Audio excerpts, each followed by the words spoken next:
So for those of us that are here, thanks very much for attending. This is the third in a series of webinars that we are putting on as RSL Awards Limited, otherwise known as Rockschool, and with a particular focus on the US space and some of the recent developments that we've brought forward to really adapt our contemporary global music method to the US market.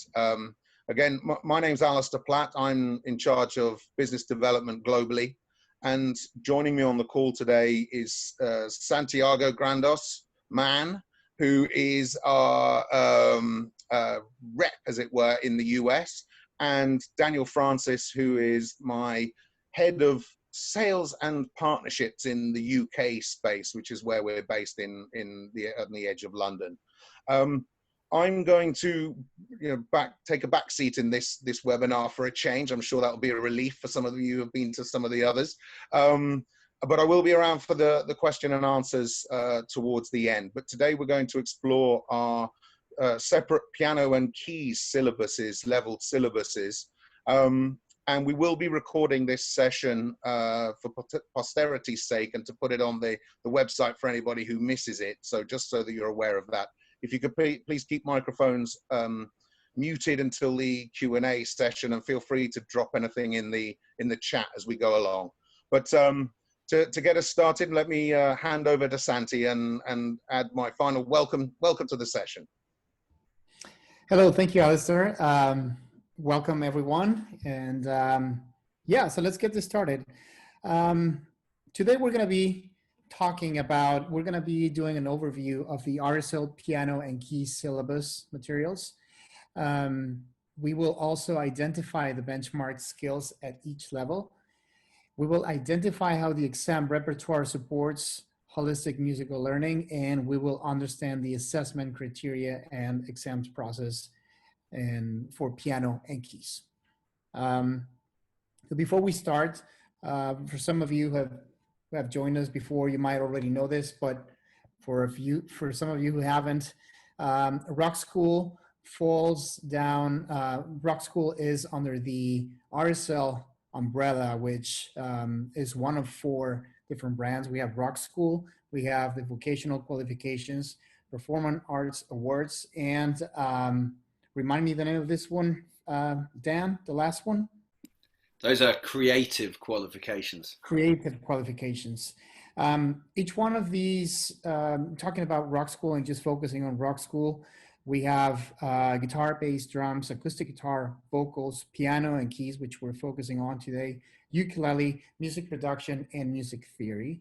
We have 8 different levels. Actually, I would say there are 9, right? Because the very first one would be like level 0, if you want to call it like that, Premier. And then after that, we have 8 different levels.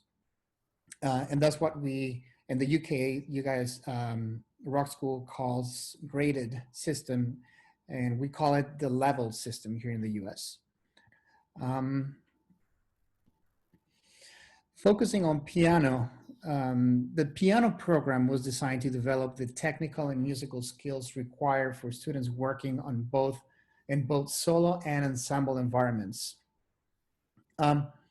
We have 6 tunes in each one of these books, and they fall into 3 categories: solo, melody and accompaniment, and vocal accompaniment. Piano is a very important instrument in contemporary and classical culture. We're going to be focusing on contemporary music today, and maybe Dan, you as a piano player, can maybe tell me a little bit more about the importance of being able to be a solo piano player, to be able to do melody and accompaniment, and be able to also do vocal accompaniment. Yeah, absolutely. Hello, everybody. As I said, my name's Dan Francis, and I'm head of sales and partnerships for the UK and Republic of Ireland. As a pianist myself and a classroom music teacher for many, many years, recognise that what's really attractive if you're a piano player is being able to obviously perfect your craft as a soloist, So the solo tracks in the contemporary syllabus don't have any backing tracks at all. It's just you showcasing your ability to play as a pianist. The other side of it, of course, is being able to interact with other people. So the vocal accompaniment style is there's a full backing track, but the piano part is designed to accompany the melody which is being performed by a vocalist. And then the melody and accompaniment side of things is really if you're a piano player performing within I don't know, as a session musician or within a pit in a band or even on stage where you've got the melody and then you're performing the accompaniment. But where that differentiates itself from the solo is that the melody and the accompaniment also has a backing track. So the solo tracks, no backing track, melody and accompaniment backing track, vocal accompaniment has a backing track with a vocal solo line over the top. And really the idea of the syllabus going from level debut through to level 8 is to make sure that any kind of scenario that a musician will be put into and they've got their piano or their keyboard sort of with them, or they're walking into a space where there is one, they'll be able to respond to the demands both technically and as a wider ensemble musician. They'll be able to deal with the demands of that environment. That's really the kind of the pedagogy or the philosophy behind the syllabus. Nice, perfect. So I must point out that now that I'm going to the next slide, these are two separate programs. Piano and keys are two separate programs with separate books, but they do share a lot of stuff, right, Dan? Yes, they do. So we recognise that at the very beginning level, students won't necessarily know whether they want to be specialised as a piano player or a keys player. But either way, there's an overlap between the two. So students can get hold of the keys book, and inside the keys book, there are specific keys arrangements. So for example, at grade 2, there's a book in there where only the left hand actually plays. I think it's Radioactive.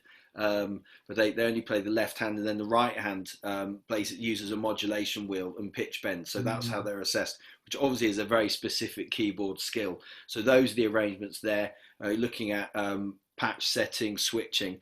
But there are also 3 pieces in there that are shared with the piano, because it's quite important as a keys player that you're developing your skills as a pianist. And again, if you think about that environment of a session musician that's jumping on stage working on keys but needs to maybe do a bit of a sort of Freddie Mercury Bohemian Rhapsody style thing, obviously they're going to need to have quite good pianistic skill at the same time.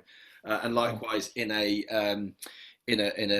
pit band playing for a show on Broadway, they're going to be able to play the keys, but there'll be moments when they need to be able to play as a proper full-blown pianist as well. So that's how they differentiate but overlap. Cool, perfect, very, very, very complete. Okay, so moving on, let's talk about the types of exams that we have for pretty much every instrument. In this case, piano and keys. We have 2 types of exams. One of them is called the performance certificate, which focuses on the students being able to play 5 pieces, 3 of them which can be free choice pieces. The other 2 can and should be pieces from the curriculum, from the book. The 3 pieces that the student chooses to play, the ones that are free choice, should also match the same criteria, of course, as the rest of the songs that are included in the books. And the other option is to do a graded music exam. This graded music exam has only 3 pieces, 2 of which can be free choice. But it also focuses on technical exercises such as scales, arpeggios, or broken chords, chord voicings, and technical studies.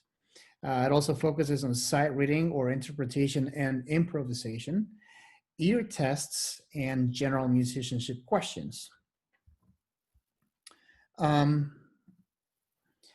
the way this is divided is as follows. Performance pieces are they take up to 60% of the, how would you say this? It's 60% of the focus is based on performance pieces.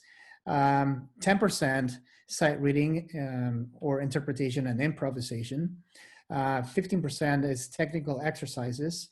10% is ear tests, or as we call it also here in the US, ear training exercises or tests, and 5% is general musicianship questions. So general musicianship questions, just so you guys know, is they're questions just based more of a understanding of music, musical concepts, and this whole. I would like to ask Dan, since he's a piano player, what is the importance of improvisation in piano and being a piano player or keyboard player?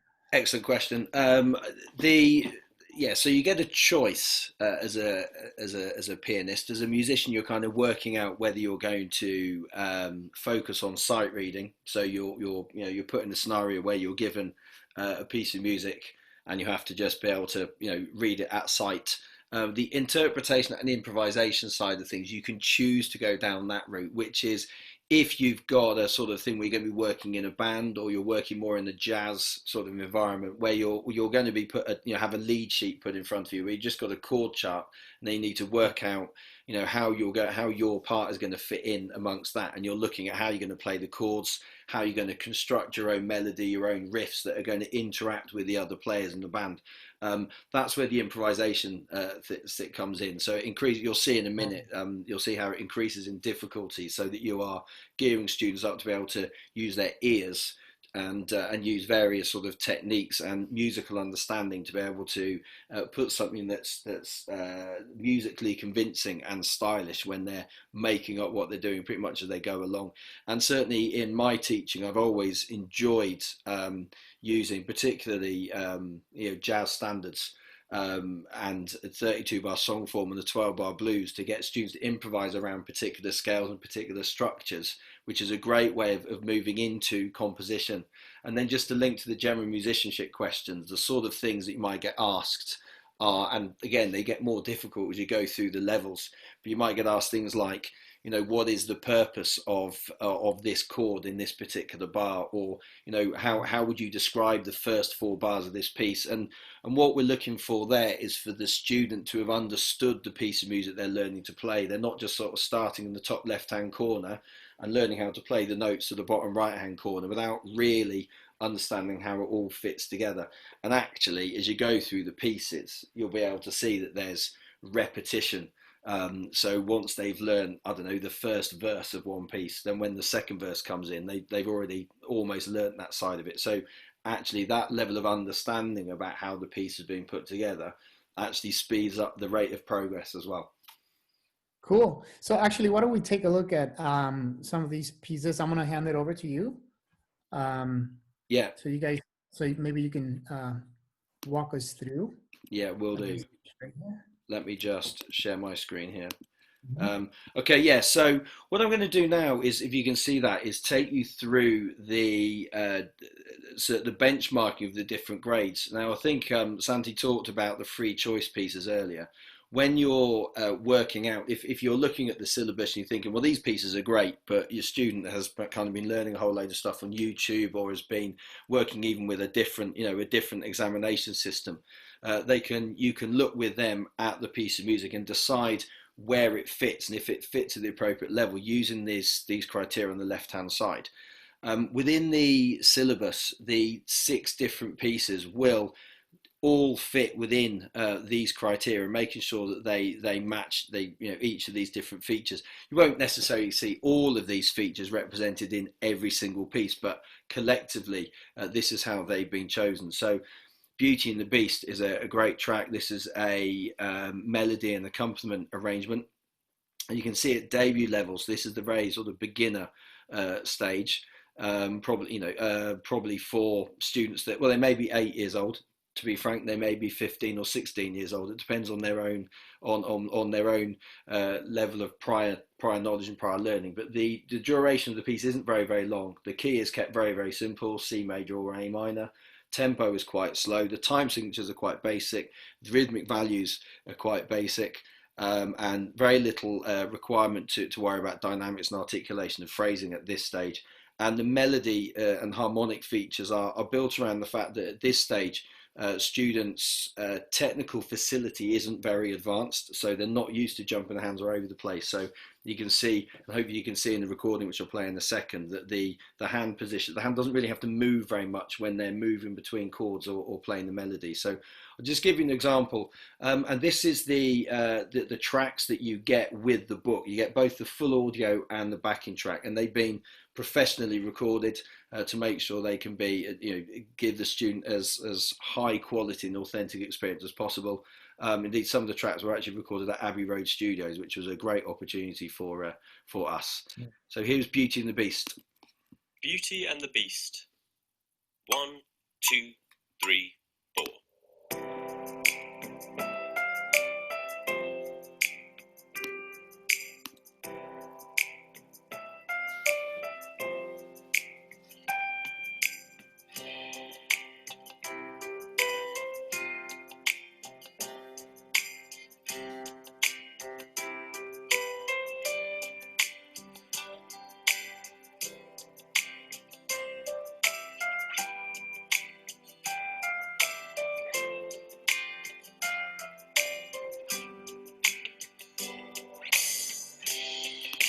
Just had to resolve the cadence because otherwise my own brain can't handle it. But hopefully you can see there how an individual student can get hold of this piece of music, start learning their way through it, and get extra engagement, because while their part is relatively straightforward, all the other musical stuff in the background is bringing this to another level of authenticity and enjoyment. Beauty. If we move through to grade 4. So, sorry, level 4. We've gone through the sort of the debut, level 1, level 2, level 3, level 4. So we're talking about students that are probably, if they started when they were 8 years old, they're probably around the kind of the 13, 14-year-old level at this stage. But you can see, crucially, the level of development that has gone through, and they've been very, very carefully benchmarked. So you've got this gradual acquisition of skill, this acquisition of knowledge, and this acquisition of understanding, all of which come together. So by the time you get to level 4, you're able to play for a little bit longer because you're able to learn that much faster. The key signatures are more sophisticated. Tempo, broader range of tempi. Time signatures are broader. The rhythmic values are more complicated. There's dynamics and articulation has been included now. And the melodic and harmonic features are reliant on the fact that the student is more able to move their hands more rapidly to different positions, and they're also able to play more notes at once, and they can read and get their fingers around more notes at once. So if we just have a look at Goodbye Yellow Brick Road, you'll get an example of that. And I think the one thing to note is the way in the right hand, particularly in the second bar of letter A, or bar 6 as it is, there's moments where the right hand needs to be able to bring out the melody while there's an accompaniment figure underneath. Let's have a little listen. Goodbye Yellow Brick Road. 1, 2.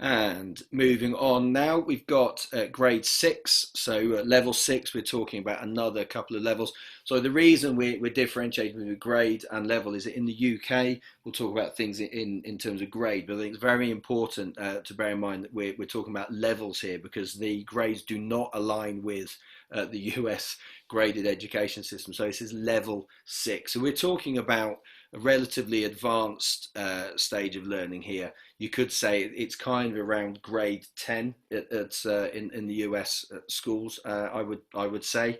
Students that are around kind of 15, 16, 17, you can see reading through the left-hand side how the tempos and the durations continue to extend. I'll leave you to read through that as we play the piece. One thing I want to draw your attention to with this particular track is that that can look like quite a scary piece of music to be confronted with for the first time. There's a lot of syncopation, particularly if you're used to working in the classical field. There's a lot of, as I said, a lot of syncopation, a lot of ties, and then relatively complicated key signature, changes of time signature, and that's just on the first page. So the approach that we recommend is that natural approach really with music, is that what you hear is kind of the first thing that you respond to in music. It's primarily an oral tradition, and what's written down is just a sort of a written version of what you've heard. So if you've got the backing track, and students can listen to the backing track, they can listen to the full audio and learn and to play what they can hear, and then they'll soon see that they can decode what's written on the page in front of them.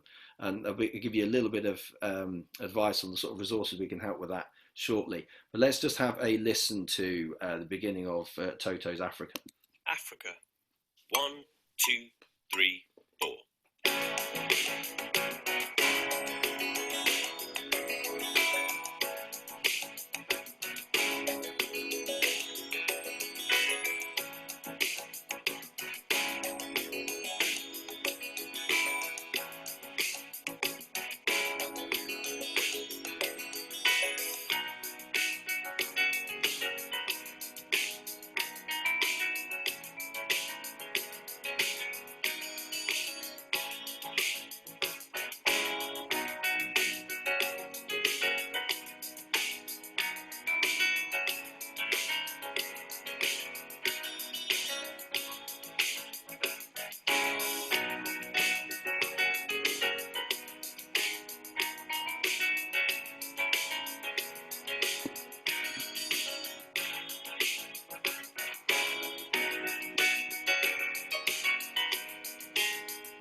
And just cutting off before we get to enjoy the chorus. Best part. The best part was the Sorry about that. Yeah. So now we'll look at grade 8. This actually is a bit of an indication of the diverse range of styles that included, because you'll often associate Rockschool thinking about just rock tracks, but actually it's more than just rock and pop as well. We cover a broad range of styles to make sure that there's stuff that students can engage with, but also it represents the diversity of what of the environment students are going to be playing in. So at level 8, I'm giving you an example of the N credits to ET. Now you can look at it straight away and see on the left hand side, just by the number of words, kind of what is in there, and we're really looking at someone who is on the cusp of being able to go, if they wanted to go and prepare to be a professional musician, going off to music college, going off to a conservatoire somewhere. So the level of demand is quite sophisticated. And if you're looking at it from a technical point of view, just the opening bars here, obviously there's broken chords and arpeggios is what this is built around. And there's a lot of the cross rhythms as well. So you've got the 3 against 2. So there's a lot of independence needs to be there between the right hand and the left hand. I will just play this as well for you to have a listen. ET end credits.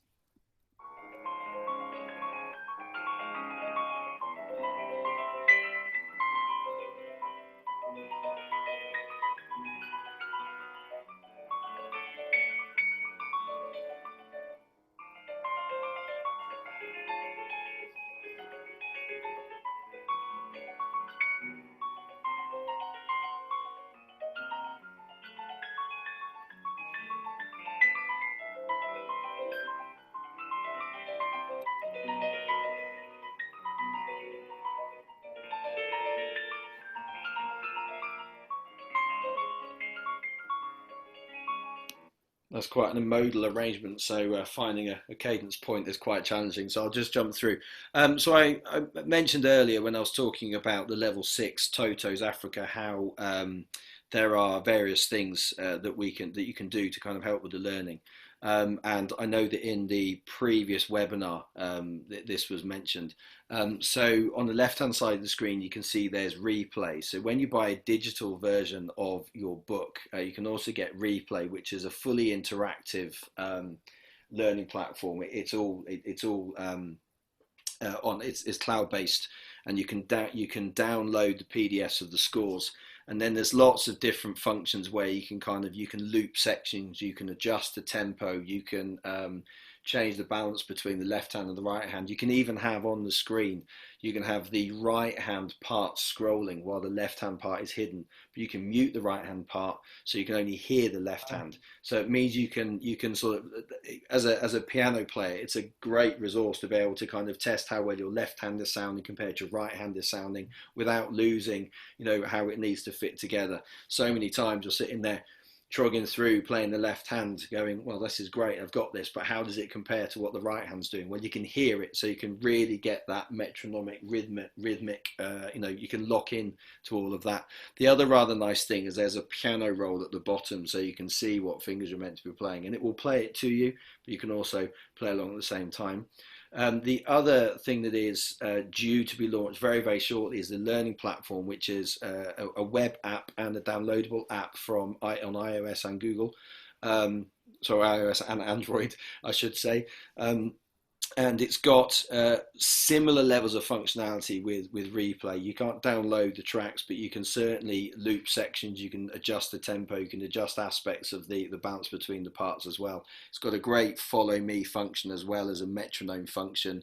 You can even, as a student, you can test yourself against your ability to play in time and with the right pitch. And as a teacher, you've got the facility to set up class lists and to set exercises where you might focus in on, say, you've got to get bars 5 to 12 of the ET end credits absolutely locked in. So you can kind of set that as an exercise, and then students can test themselves against it, and then they can record what they've done and submit that to the teacher. The teacher can then view it and give feedback. So it's this great way of keeping the learning going on between lessons as well as during the lesson. And there's in terms of how you get hold of that, there are two basic ways where there's going to be an annual fee which you can pay, but there's also a monthly subscription fee which you can pay as well. And then we've got the facility to open up the access to teachers to have this free of charge, as long as they've got students subscribing to the app that they're engaging with. So these are both great learning tools, which I think are fairly unique for us as an awarding body as well. Just to move on to give you a bit more information, we're also very keen that we've got a sort of an out the box ready to go sort of functionality going on. So when you get hold of the book, you get the 6 tracks, you get links to download the full audio and the backing track. There are lovely fact files and performance notes, so you can so students and the student and the teacher really can look at why the piece was chosen, what sort of things to look out for when you're learning it, and kind of a bit of context as well. So you can guide the student towards listening to music by the artist, or music in similar styles, or by other musicians working or playing in that particular style. Really important as well, all the technical exercises, which we'll look at in a second, are included in the book. And then there are examples of the sight reading and the interpretation and improvisation that's there as well, including things like metronome click tracks and the backing tracks that you might be given to play along to. Also the ear training examples are in there as well, and examples of the general musicianship questions. And what's really nice as well, there's a piano notation, the mark schemes are explained in the book as well. So you get hold of the book in digital form or in hard copy format, and you get all of that for the for a relatively good price. Now, to take a bit of a moment to look at the technical skills. This is not an exhaustive list, but it gives you a bit of an idea of the benchmarking. So Santi mentioned at the beginning that you're assessed on the scales, arpeggios, and then chord voicings. And then by the time you get to level 4, 5, 6, 7, and 8, there's technical studies that are involved as well. So just to look at the chord voicings, to give an example, at the early stages, it's a case of recognizing triads, root position, first inversion, second inversion, which, do you know what? I can, so I'm going to play them.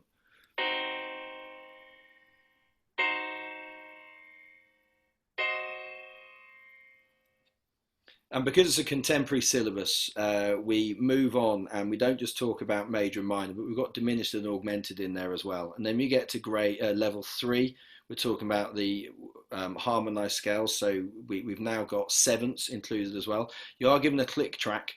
So for some of the exercises, you need to be able to play in time to the click track. In other of the exercises, the examiner is going to listen to the speed of the candidate's response. So look carefully at what they're looking for. But either way, it's showing that the student is fully prepared. So there isn't a very, very long pause between saying, can you play me a C minor, a major harmonized scale in sevenths? And then 5 minutes later, they've remembered how to do it and they're playing it. They need to be relatively swift in their response.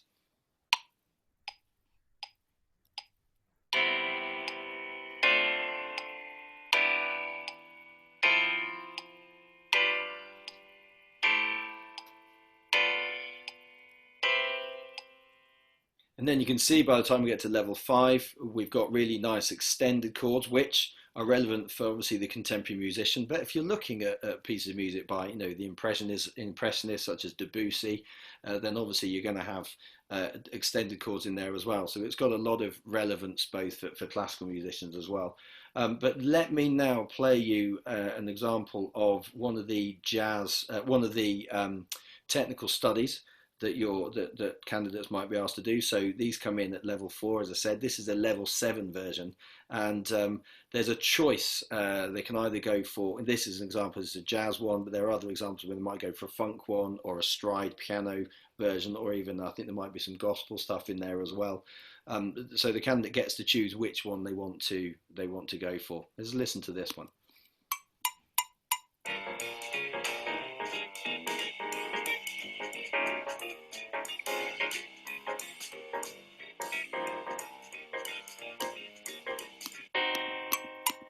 And that links really nicely to what we were talking about with the improvisation earlier. And I'm not going to play you each of these different examples, but you can see on the left-hand side, the very early stages for level 1 sight reading, right hand followed by the left hand, very straightforward pattern.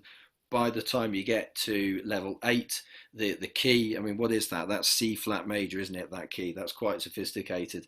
And you've got a bit of stride left-hand piano, and then you've got some fairly rapid stuff going on the right-hand side. It's a showstopper ballad. So you can see there is actually a link between the exercises and the technical studies. And then on the right-hand side, you can see the improvisation. I will actually just play you the backing tracks. You get to hear the kind of the professional quality that is embedded across our entire syllabus. Let's listen to the grade 8 improvisation example. So this is what you're given, and then the student needs to be able to improvise melody, and they've got the chord chart there.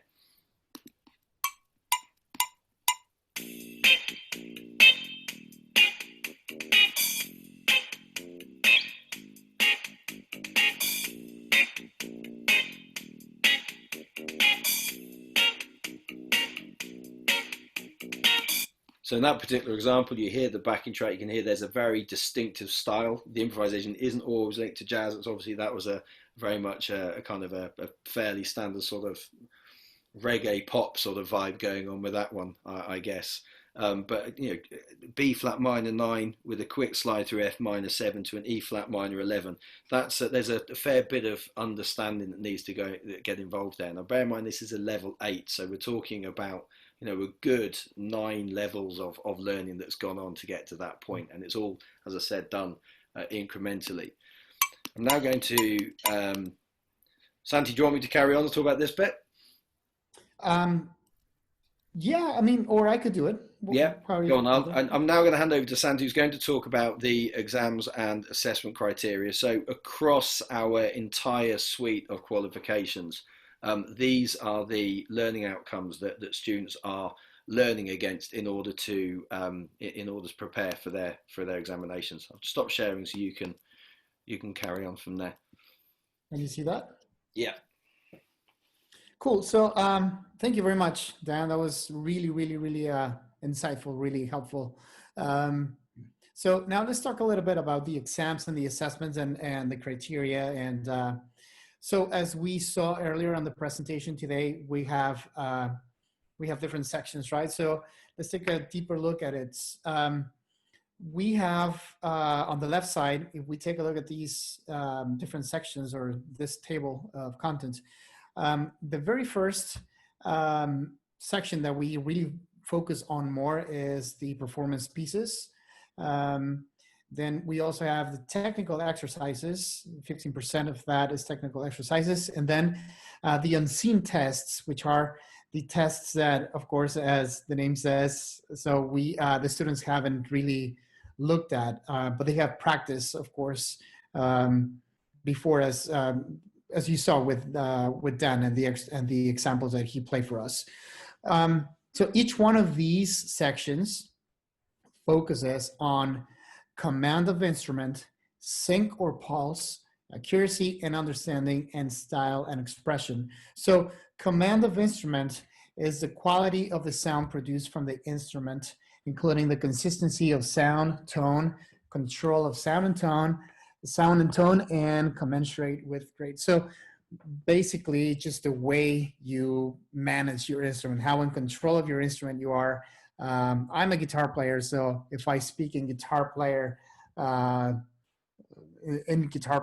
language, I would just say that maybe the way that you hit the strings, the dynamics, and how you produce the right sound and the right tone for the piece that you're supposed to be playing. Number two, sync or pulse is the alignment of the performance to backing track, metronome, or applied to a solo performance, observing notation markings. And for unaccompanied pieces, candidates should maintain a secure internal pulse and adjust the pulse where instructed within the music. So, if you're playing with a backing track, is just how good you are, or how good the student is with just playing along with the track with a good flow, a good rhythm, good timing. And if there's no backing track, just, you should be able to tell when somebody's playing with good timing, even if there's no metronome or drummer or any other players, playing along with just one instrument. You should be able to know if that player's having good tempo or a good timing or pulse. Number three, accuracy and understanding is representing the written notation accurately. So basically, how well the student is reading the music, how well he or she is also reading not only the notation, but the instructions on dynamics, on tempo, and all of those details. Finally, style and expression is an expressive and commanding performance of the notated material dictated by the demands of the performance piece. So a little bit of what I just mentioned, how well the student is following those instructions so that he or she is playing in the right style and is also following the dynamics on the instructions of the song. Each one of these 4 criteria is included in each one of these sections of the tests. Okay, so let's move on to the next one. The digital mark sheet. This is, if I'm not mistaken, Dan, this is what the student gets at the end of the that's assessment. right. Yeah. So the person who's conducting the assessment will write down comments, will write down the grades. As you can see here on the top left corner, the 3 bands of assessment are pass, merit, and distinction.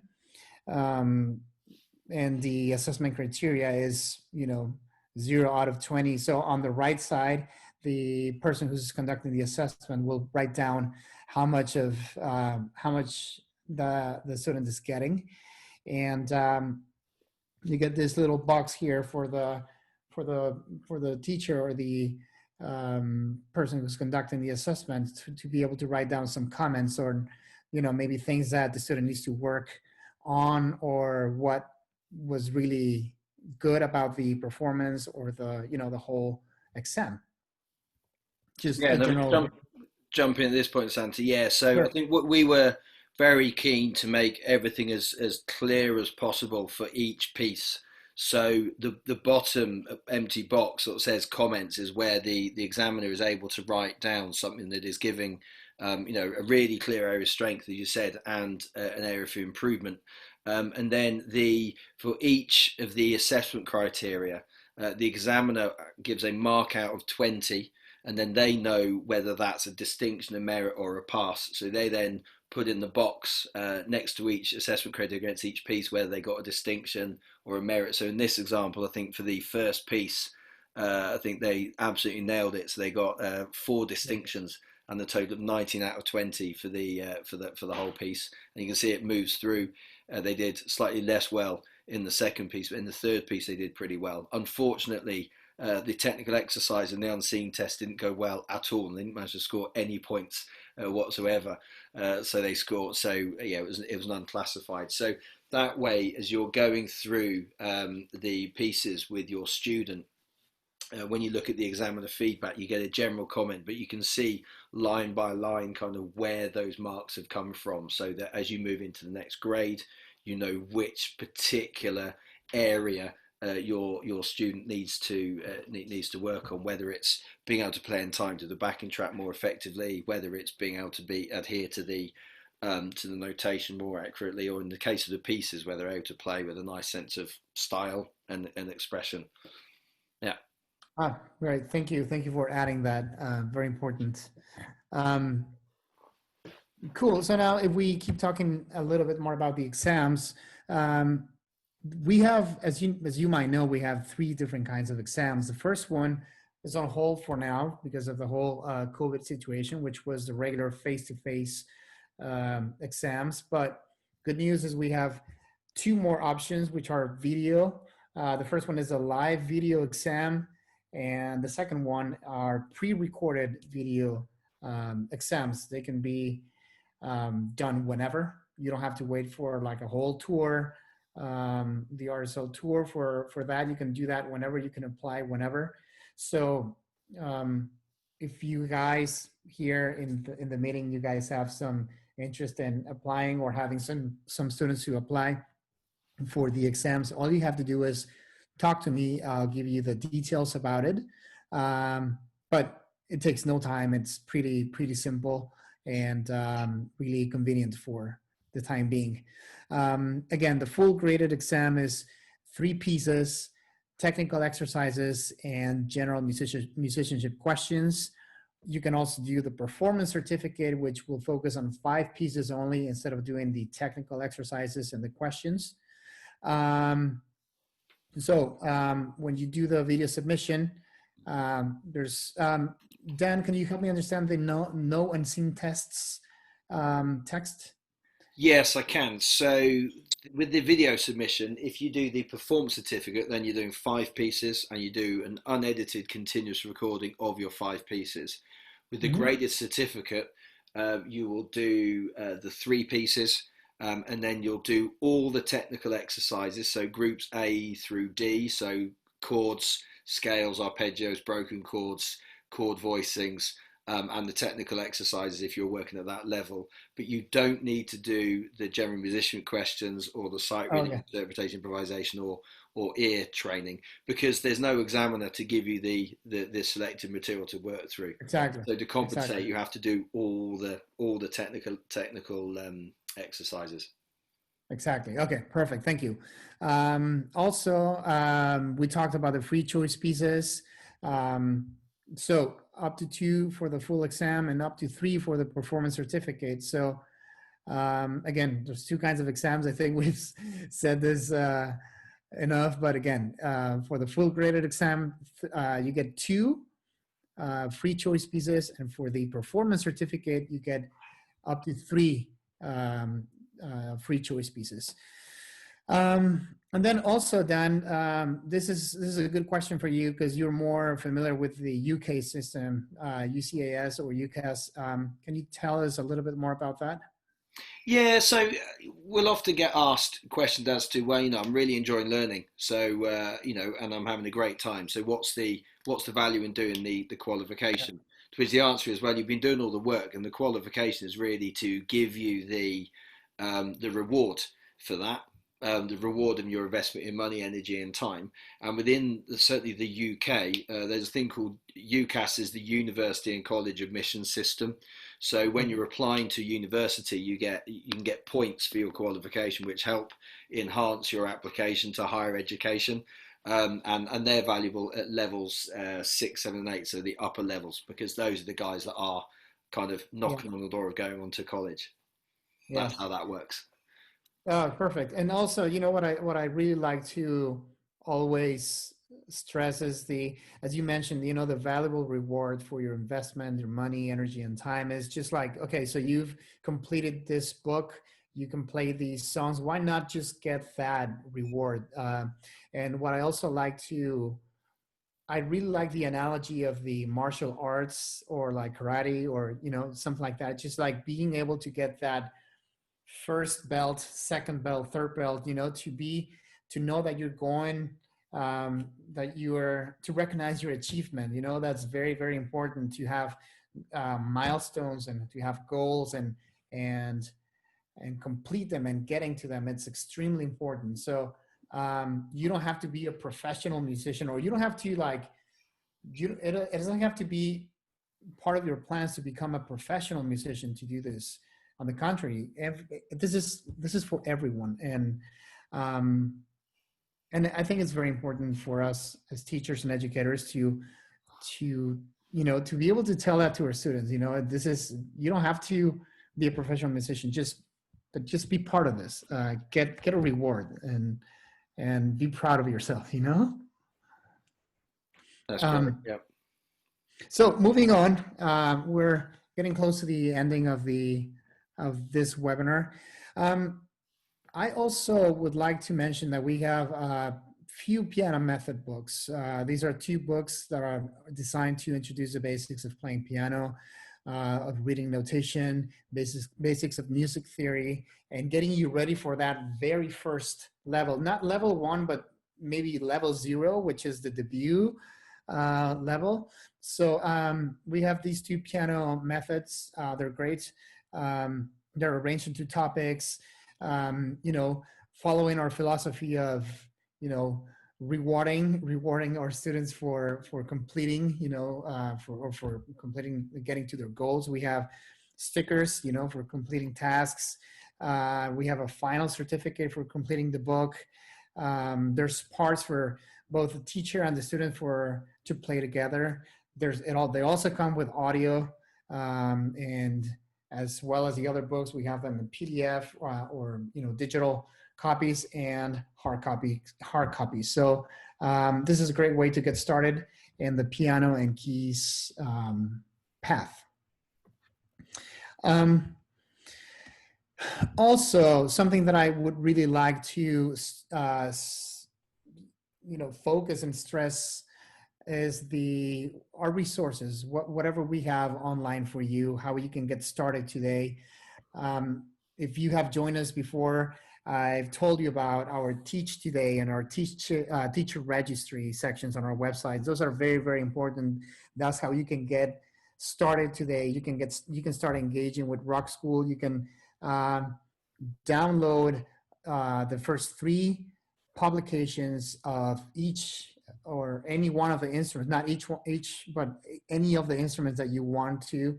If you're a piano teacher, you can get the first 3 publications of piano or keys for free, along with the audio files, along with some other resources for you to better and improve your teaching experience. We also have tips, as you can see on the top left corner. We have tips for you for your students. We have really cool videos. We have information blogs. So we have all kinds of stuff for you to get started. Again, the Teach Today and the Teacher Registry are completely free. Teacher Registry will place you in the map.